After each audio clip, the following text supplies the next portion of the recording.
I recently watched a Netflix movie called Wall to Wall. This Korean thriller follows a young man whose dream apartment slowly but surely turns into a hellhole that threatens not only his sanity but also his life. This movie is alright. It tries to hide its true identity and keep you guessing about what it actually is until the third act comes along. Is it a dramatic tragedy? Is it a supernatural horror? Or maybe it's a crime thriller? The first and second acts of the movie pull you into those three different directions, only to never fully commit to any of them and end up with an underwhelming twist and a disappointing ending. There are other movies, both from Korea and other countries, that manage to pull off this sort of trick way better than Wall to Wall. One of those movies is called Forgotten, and it even featured the same actor as the main character as this one. Highly recommended that one. Criticism and personal preference aside, there is one thing that scares me the most in this movie. A depiction of horror that is so real and so relatable that I feel queasy the entire time I'm watching it. And that horror comes in the form of greed and bad decisions. You see, the main character of this movie works so hard until he is finally able to pay the down payment for an apartment right in the middle of Seoul. It has always been his dream to own a small slice of that metropolis, and he couldn't be happier when he is finally able to do just that. Sure, the price was higher than expected, but nothing is too expensive for a dream, right? Unfortunately for him, it doesn't take a long time for the place of his dream to turn into a hellhole.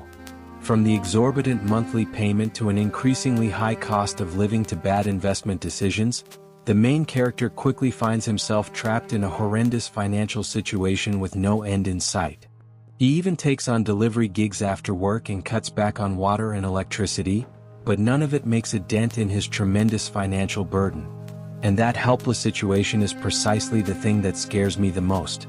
That dreadful feeling of knowing that you just made a terrible decision that will slowly but surely consume your life is so devastating on so many levels. You work till your last gasp every day, yet you could barely scrape by.